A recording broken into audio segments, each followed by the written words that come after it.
जो हम करेंगे मेंटल मैथ क्लास 9th का क्वेश्चन नंबर 33। जैसा कि आप सभी जानते हैं, मेरा नाम है हरी सर और आप देख रहे हैं मेरा यूट्यूब चैनल चलो कदम बढ़ाएं। तो यहाँ पर बच्चों क्वेश्चन नंबर 33 क्या कहता है, आइए उसको रीड कर लेते हैं। देखिए question number 33, in the given figure AD is a median, ठीक है, ऑफ ट्रायंगल एबीसी। एबीसी एक ट्रायंगल है और एडी क्या है, मीडियन हो गई, and is being intersected at E and F. और बच्चों यहाँ पर मैं आपको बता देता हूँ, ये जो इंटरसेक्ट है ट्री सेक्ट है, यहाँ पर इसके जो पार्ट है ट्री सेक्ट हो गए, यानी 3 बराबर भागों में डिवाइड हो गया। इसमें थोड़ा सा मिस प्रिंट है, आप देख लेना।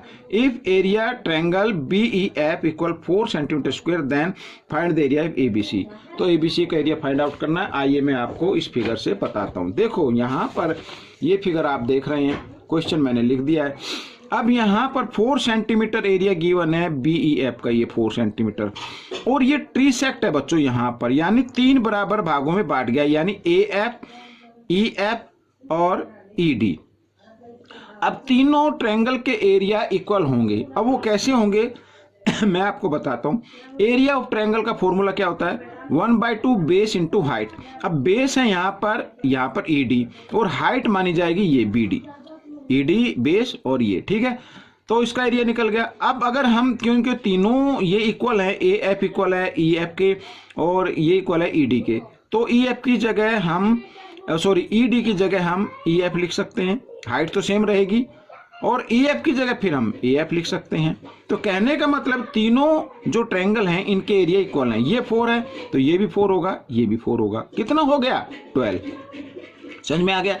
अब ट्रायंगल ए बी सी का एडी क्या है, मीडियन है, और मीडियन क्या करती है, ट्रायंगल को 2 इक्वल पार्ट में डिवाइड कर देती है, यानी ट्रायंगल ए बी डी, इसका area A B D equal होगा एरिया ए सी डी। तो जो एरिया ये यहाँ पर आया है वही एरिया ए सी डी का होगा। यहाँ पर 12 है तो ये भी 12, तो ए बी सी का कितना हो जाएगा, 12 और 12 24, तो इसका आंसर 24 होगा। आइए कैसे होगा निकाल लेते हैं अब इसको। देखो बच्चों यहाँ पर, ठीक है, अब मैं आपको बता देता हूँ। AD median, AD is the median of triangle ABC, ठीक है।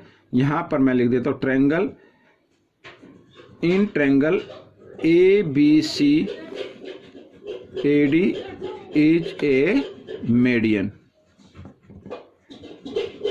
तो area triangle A B D equal होगा area triangle A C D, ठीक है बच्चों। इस तरीके से समझ में आ गया। यहां पर ये इक्वेशन 1 मान लीजिए। अब यहां पर बच्चों इन ट्रायंगल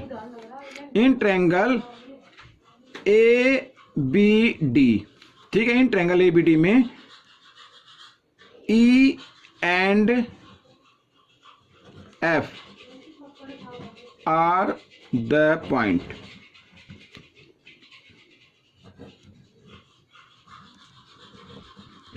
ऑन एडी, ठीक है, एडी।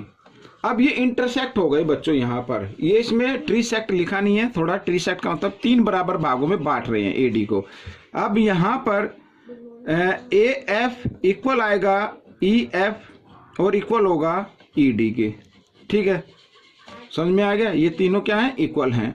तो एरिया ऑफ ट्रायंगल यहाँ पर अगर मैं निकालूं तो एरिया, देखो area triangle B E D, तो क्या फॉर्मूला होता है, 1/2 बेस इंटू हाइट, ये होता है ना बेस इंटू हाइट।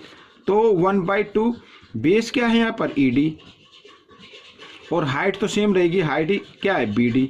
ये हाइट तीनों ट्रायंगल में मानी जाएगी, ठीक है। तो ये आ गया।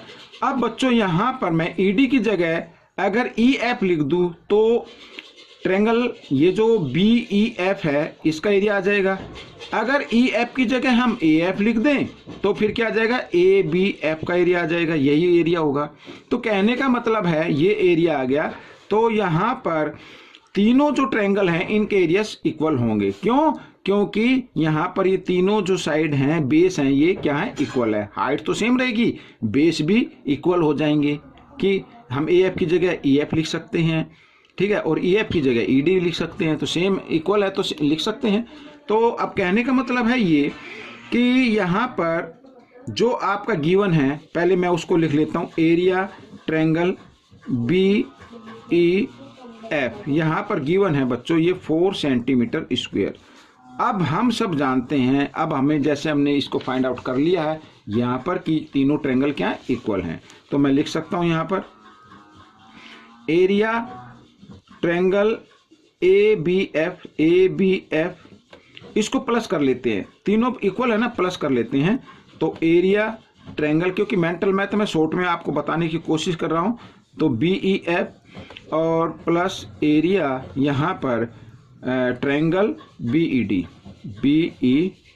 इस तरीके से, और तीनों को प्लस कर दिया जाए तो एरिया ट्रायंगल ABD आ जाता है, ABD। ठीक है, इस तरीके से।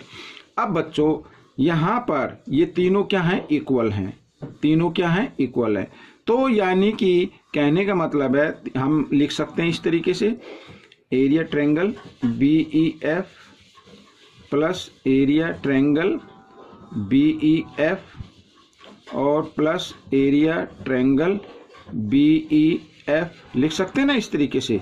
तो मैंने लिख दिया है, और यहाँ पर एरिया ABD ट्रायंगल ABD। ठीक है, 1 2 3 टाइम्स है, लिख दिया हमने। अब यहाँ पर इंटू, अब BEF का एरिया क्या है बच्चों, 4 सेंटीमीटर, तो इसकी जगह 4 लिखेंगे।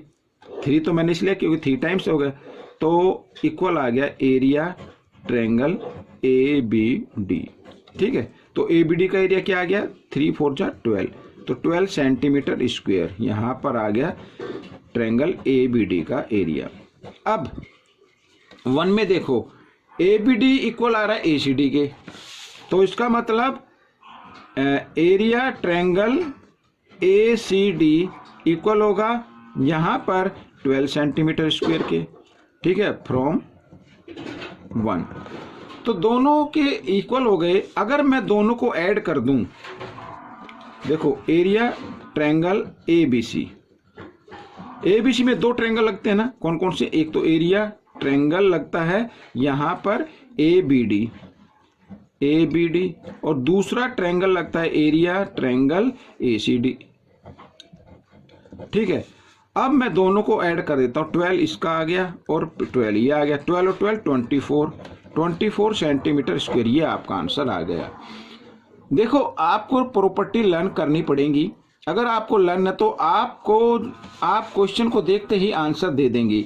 ये थोड़ा टाइम लगता है एक्सप्लेन करने में, कुछ बच्चों के समझ में नहीं आता है, वो कहते हैं सर ये होगा कैसे। तो इस तरीके से जब आपकी प्रैक्टिस हो जाएगी तो आप देखते ही इसको सॉल्व कर लेंगे। ठीक है, तो कोई शॉर्ट कट ट्रिक तो होती हैं, लेकिन पहले आपको प्रॉपर्टी तो लर्न होनी चाहिए ना, तभी तो आप कर पाएंगे। मिलते हैं अगले पार्ट में, तब तक के लिए वीडियो को देखते रहें।